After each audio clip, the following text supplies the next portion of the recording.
Olá, pessoal! Na aula de hoje eu vou falar para vocês sobre dominância incompleta ou ausência de dominância. O que acontece?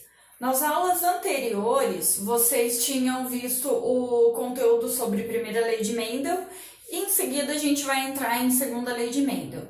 Só que dentro da primeira lei de Mendel existem alguns casos específicos. E o caso de dominância incompleta ou ausência de dominância é um deles que não posso deixar de explicar para vocês. Eu não me lembro de ter encontrado ele no CAPA, mas é importante vocês aprenderem essa parte, tá? O que vai acontecer? Quando eu falo em dominância incompleta ou ausência de dominância, ele está dando exemplo de indivíduos, por exemplo, que eles tinham fenótipos extremos e quando eles cruzam,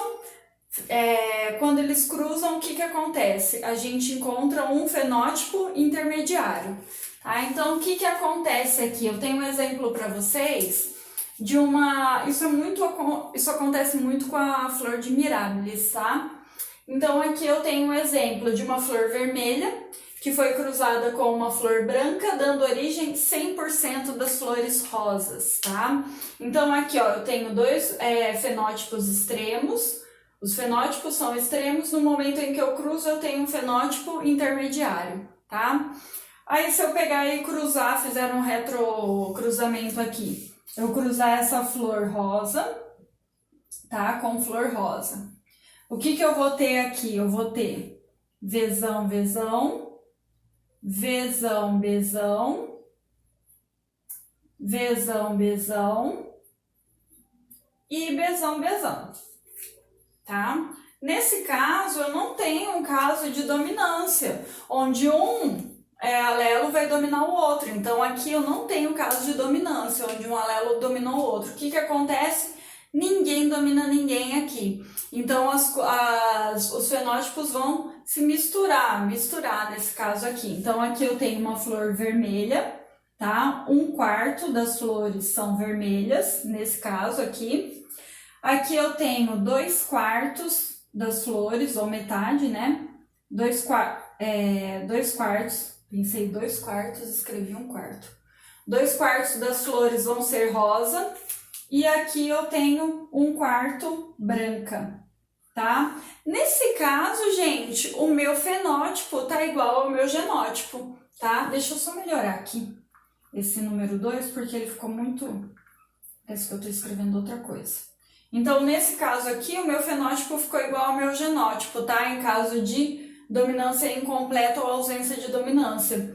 Por quê? Eu tenho os fenótipos extremos, quando eles cruzam, eles dão origem ao intermediário, tá? Então, o que vai acontecer? Pode ser que vocês encontrem exercícios como esse. Então, não vou dizer que seja o caso mais comum, mas existem casos de exercícios que já caíram em vestibular e etc., onde mostram esse caso aqui de herança, tá? Então, muito cuidado.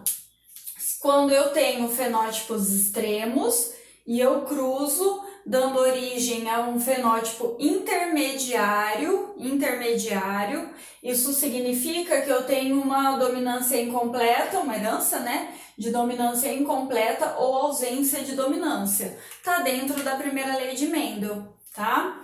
Então, ó, aqui o exemplo, quando eu faço o cruzamento, né, entre esses indivíduos cor-de-rosa, eu vou ter 1/4 vai ser vermelho, 2/4 ou meio vai ser, no caso, rosa.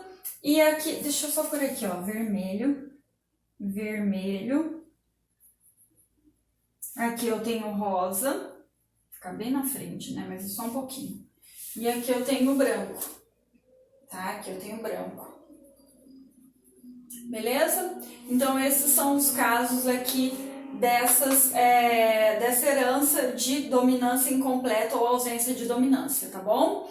Pode ser que vocês encontrem outros exercícios que falem sobre isso, tá? Não só no caso das flores, da Mirabilis, Jalapa no caso. Pode ser que encontrem, e aí caso vocês encontrem, já sabem, se tem fenótipos homozigotos extremos cruzou e deu intermediário, eu estou me referindo a uma dominância incompleta ou ausência de dominância, tá bom? Certo, pessoal? Esse é o conteúdo da aula de hoje, tranquilo, ele não tem no capa, nenhum dos capas, tá? Então, por isso que eu achei importante trazer para vocês, porque eu vi que alguns alunos ficaram com dúvida quando tinha exercício sobre isso, ok? Então, até a próxima aula.